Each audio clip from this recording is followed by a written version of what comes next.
బీసీలకు భారతీయ జనతా పార్టీ అన్యాయం చేస్తుందని భారతీయ జనతా పార్టీకి తన రాజీనామాను చేస్తున్నట్లు బీజేపీ సీనియర్ నాయకులు మాజీ జెడ్పీటీసీ పంజా విజయ్ కుమార్ అన్నారు. ఈ సందర్భంగా ఆయన మాట్లాడుతూ చాలా రోజులుగా పార్టీలో కొంత సందిగ్ధత నెలకొనడం జరుగుతుందని, భారతీయ జనతా పార్టీ ఏ సిద్ధాంతంతో వచ్చిందో వాటిని తుంగలో తొక్కిందన్నారు.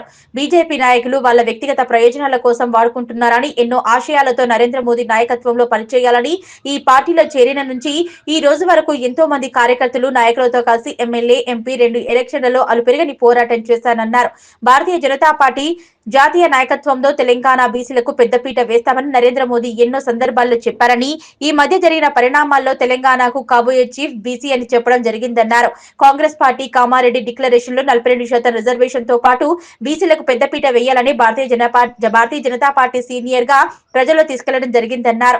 జాతీయ నాయకత్వం తీసుకున్న నిర్ణయాలు గాని, స్థానికంగా చూస్తున్న చర్చలు గాని బీసీలకు తీవ్ర అన్యాయం జరిగిందని ప్రతి కార్యకర్తలో కూడా కనిపిస్తున్నటువంటి నగ్న సత్యమన్నారు. మొన్న రాజాసింగ్ పార్టీకి రాజీనామా చేస్తే పార్టీ పెద్దలు పీల్చి సర్ది చెప్తారనుకుంటే సర్ది చెప్పకపోగా ఒక బీసీ బిడ్డ రాజీనామా ఆమోదించడం, అలాగే తెలంగాణకు బీసీ చీఫ్ ను ఆమోదించకపోవడం, గతంలో రాష్ట్ర బీసీ చీఫ్ ను మార్చి అగ్రవర్ణాలకు ఇవ్వడం, ఇవన్నీ చూస్తూ ఉంటే మనసు కలిచివేస్తుందని బాధ పెరిగిపోతుందన్నారు. అందరికీ సమన్యాయం అన్న బీజేపీ పార్టీ సమన్యాయం చేయడంలో విఫలమయ్యారని, పార్టీ సిద్ధాంతాన్ని తుంగలో తొక్కుతున్నారనే బాధ ఇప్పటికైనా జాతీయ, రాష్ట్ర, జిల్లాలో నాయకత్వం మారి ప్రజల యొక్క గ్రౌండ్ లెవెల్ కార్యకర్తల అభిప్రాయాల మేరకు పనిచేసినట్లు ఉంటే పార్టీ బతుకుతుందని, లేకపోతే తెలంగాణలో సజీవ సమాధి అవుతుందనే ఉద్దేశంతో రాజీనామా లేఖను భారతీయ జనతా పార్టీ కార్యాలయానికి పంపించారని తెలిపారు. రానున్న రోజుల్లో తన యొక్క కార్యాచరణ విధి విధానాలను వెల్లడిస్తానన్నారు. జై శ్రీరామ్. ఈరోజు నేను భారతీయ జనతా పార్టీ రాష్ట్ర అధ్యక్షులు రామచంద్రరావు గారికి నా భారతీయ జనతా పార్టీ ప్రైమరీ మరియు యాక్టివ్ మెంబర్షిప్ రిజిగ్నేషన్ లెటర్ను పంపించడం జరిగింది. ఇప్పుడే స్టేట్ ఆఫీస్ కూడా పంపించాను. మొదటగా పత్రికా మిత్రులకు, పాత్రికేయులకు, ప్రింట్ అండ్ ఎలక్ట్రానిక్ మీడియాకు, భారతీయ జనతా పార్టీ మెదక్ జిల్లా కుటుంబ సభ్యులందరికీ కూడా నమస్కారం. చాలా రోజులుగా పార్టీలో కొంత సందిగ్ధత నెలకొనడం, కొంతమంది కావలసి భారతీయ జనతా పార్టీ ఏదైతే సిద్ధాంతంతో వచ్చిందో ఆ సిద్ధాంతాలను తొంగలో నొక్కి వాళ్ళ వ్యక్తిగత ప్రయోజనాల కోసము పార్టీని వాడుకుంటూ ఏదైతే అంత్యోదయ సిద్ధాంతంతో పార్టీ నిర్మితమైందో దాన్ని ఈరోజు తుంగలో తొక్కడం జరుగుతుంది. ఎన్నో ఆశలతో మోడీ గారి నాయకత్వంలో మేము పనిచేయాలని చెప్పేసి పార్టీలో జాయిన్ అయిన రోజు నుంచి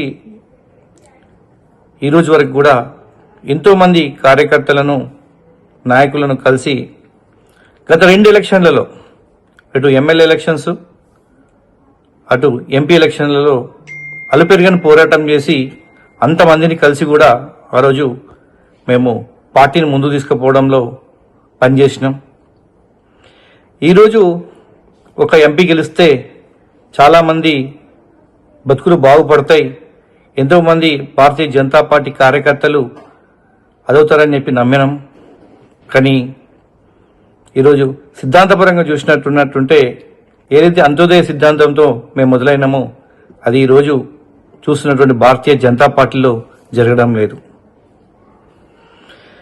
ఎప్పటి నుంచో మన భారతీయ జనతా పార్టీ జాతీయ నాయకత్వం తెలంగాణలో బీసీ సిద్ధాంతాన్ని, బీసీ వాదాన్ని గట్టిగా వినిపిస్తామని చెప్పేసి నరేంద్ర మోడీ గారి నాయకత్వంలో బీసీలకు పెద్దపీట వేస్తామని చెప్పి ఎన్నో సందర్భాలుగా చెప్పారు.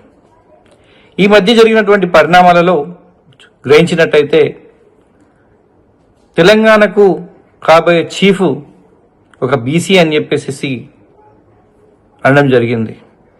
అదేవిధంగా మనం తెలంగాణలో చాలా సందర్భాలలో మాట్లాడుకుంటూ కాంగ్రెస్ ఏదైతే కామారెడ్డి డిక్లరేషన్ను 42% రిజర్వేషన్తో పాటు బీసీలకు అత్యధికంగా పెద్దపీట వేయాలని చెప్పేసి మాట్లాడినప్పుడు భారతీయ జనతా పార్టీ దీన్ని సీరియస్గా జనాలకు తీసుకుపోవడం జరిగింది. కానీ ఈరోజు జాతీయ నాయకత్వం తీసుకున్నటువంటి నిర్ణయాలు కానీ, స్థానికంగా చూస్తున్నటువంటి చర్యలు కానీ బీసీలకు పట్ల తీవ్ర అన్యాయం జరుగుతుందనేది ప్రతి కార్యకర్తలో కూడా గ్రౌండ్ లెవెల్లో కనిపిస్తున్నటువంటి నగ్న సత్యం.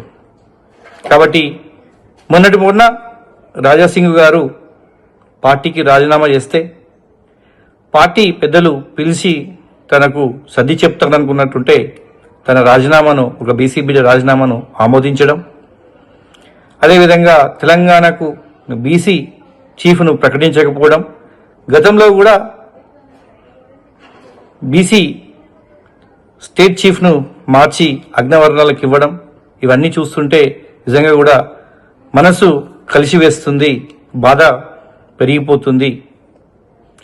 కాబట్టి అందరికి సమన్యాయం అనే వాళ్ళు ఈరోజు ఆ సమన్యాయం చేయడంలో ఎక్కడో విఫలమవుతున్నారు, పార్టీ సిద్ధాంతాలను ఎక్కడో తుంగలో తొక్కుతున్నాము అనే బాధతో ఇప్పటికైనా జాతీయ నాయకత్వం, అదే రాష్ట్ర నాయకత్వం, జిల్లా నాయకత్వం మారి ప్రజల యొక్క గ్రౌండ్ లెవెల్ నాయకుల యొక్క రూట్ లెవెల్ కార్యకర్తల యొక్క అభిప్రాయం మేరకు పనిచేసినట్టుంటే పార్టీ బతుకుతుంది తెలంగాణలో, లేకపోతే పార్టీ సజీవ సమాధి అవుతుందనే బాధతో ఈరోజు నేను నా రాజీనామాను సమర్పిస్తున్నాను. ఇప్పుడే స్టేట్ ఆఫీస్ కూడా గౌరవనీయులు మొన్ననే కొత్తగా ఏర్పడినటువంటి ఛార్జ్ తీసుకున్నటువంటి రామచంద్రరావు గారికి పంపడం జరిగింది. అదేవిధంగా మెదక్ జిల్లా ఆఫీసుకు కూడా నా రిజిగ్నేషన్ను పంపించడం జరిగింది. ఇకనైనా భారతీయ జనతా పార్టీ మేల్కొని కార్యకర్తల మనోభావాలకు అనుగుణంగా ఏదైతే సిద్ధాంతం మీద నిర్మితమైందో అంత్యోదయ సిద్ధాంతాన్ని పాటిస్తారని నమ్ముతూ నా బాధాకరమైన హృదయంతో ఈరోజు భారతీయ జనతా పార్టీకి గుడ్ బై చెప్పడం జరుగుతుంది. తదుపరి నా యొక్క కార్యాచరణను అతి త్వరలో ప్రకటిస్తాను. అతి త్వరలో మీడియా ముందు కూడా వచ్చి నేను మాట్లాడతానని చెప్పి తెలియడం జరుగుతుంది. భారత్ మాతాకి జై, జై శ్రీరామ్.